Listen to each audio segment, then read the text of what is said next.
Le leadership, c'est un mot qu'on entend absolument partout. Mais au fond, qu'est-ce que ça veut dire, vraiment? Mettez de côté tout ce que vous pensez savoir. On va décortiquer ça ensemble et je parie que vous allez être surpris. Quand on dit leader, la première image qui vient à l'esprit, c'est quoi? C'est souvent un titre, un poste bien précis, une place tout en haut de l'organigramme. On se dit qu'il faut absolument une promotion pour enfin devenir un leader. Mais et si tout ça n'était qu'une fausse piste? Oui, parce que si on s'en tient juste au titre, on passe complètement à côté de l'essentiel. Le vrai leadership, ce n'est pas ce qui est écrit sur une carte de visite. C'est ce qui se cache juste sous la surface. C'est beaucoup plus profond et surtout bien plus accessible à tout le monde. Allez, première étape, on va faire un peu de ménage et déboulonner quelques mythes. Parce qu'avant de construire quoi que ce soit, il faut déblayer le terrain. Et croyez-moi, il y a pas mal d'idées reçues qui nous empêchent de voir clair et de libérer notre potentiel. Regardez bien ces phrases. On les a tous entendues, ou peut-être même pensées. Chacune d'entre elles est un véritable piège mental. Le fameux leader né, la meilleure excuse du monde pour ne pas faire d'efforts. Attendre le titre, c'est comme attendre d'avoir son permis pour apprendre à conduire.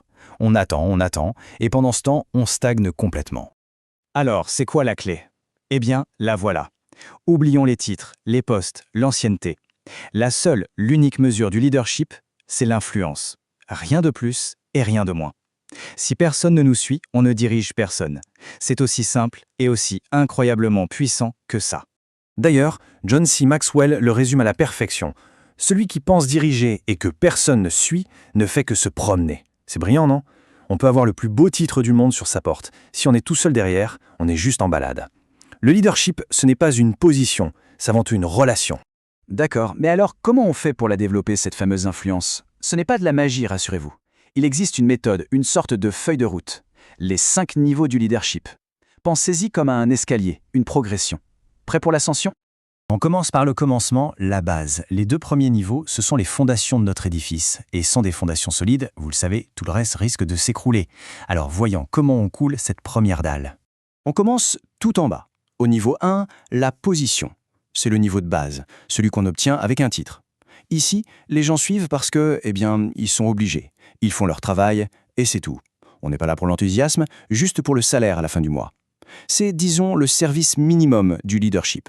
C'est un bon point de départ, attention, mais c'est un endroit absolument horrible où rester. Pour vraiment commencer à diriger, il faut grimper au niveau 2, la permission. Et là, tout change. On ne parle plus de droit, on parle de relation. On passe de « ils doivent me suivre » à « ils veulent me suivre ». Et ça, c'est le grand saut. On passe de la tête au cœur. On arrête de se focaliser uniquement sur les procédures pour se soucier sincèrement des gens. On bâtit la confiance, on écoute, on s'intéresse. Et c'est là que la magie commence à opérer. Les gens choisissent de suivre. Ils en donnent la permission. C'est là que naît la véritable influence. C'est génial, tout le monde s'entend bien, l'ambiance est super. Mais si rien n'avance, à quoi ça sert? Avoir de bonnes relations, c'est le carburant. Maintenant, il faut allumer le moteur. Il est temps de produire des résultats concrets. Bienvenue au niveau 3. Ici, les gens suivent pour ce qui a été accompli pour l'organisation. C'est là que la crédibilité se construit vraiment. On n'est plus seulement quelqu'un d'apprécié, on devient quelqu'un de respecté pour son efficacité. L'équipe gagne, le moral grimpe en flèche, la victoire devient une habitude. Et ça, c'est grisant. D'ailleurs, cette comparaison, elle est très parlante. Sans production, une équipe super sympa, ce n'est rien de plus qu'un club de vacances. Et à l'inverse, sans permission, une équipe productive, c'est juste un environnement de travail toxique. Le leader de niveau 3, lui, il maîtrise les deux. Il crée une équipe qui est à la fois heureuse et performante. Ok, on a une équipe qui gagne. Quelle est la suite? C'est peut-être le plus grand saut de tous. C'est le moment où un leader arrête de se demander comment puis-je être plus productif et commence à se demander comment puis-je rendre les autres plus productifs. On ne fait plus des additions, on fait des multiplications. Les leaders deviennent grands, non pas par leur pouvoir, mais par leur capacité à responsabiliser les autres. Voilà, tout est dit. C'est ça le niveau 4. C'est ce qui sépare les bons leaders des grands leaders. Le but n'est plus d'être le héros de l'histoire, mais de créer d'autres héros. Au niveau 4, on devient une sorte de jardinier. On ne se contente plus de faire pousser un bel arbre, on plante des graines qui, un jour, deviendront toute une forêt. Les gens suivent parce qu'on a investi en eux personnellement. On ne dirige plus des suiveurs, on se met à reproduire d'autres leaders. Et là, l'impact devient exponentiel. L'organisation est plus forte parce qu'elle ne dépend plus d'une seule personne.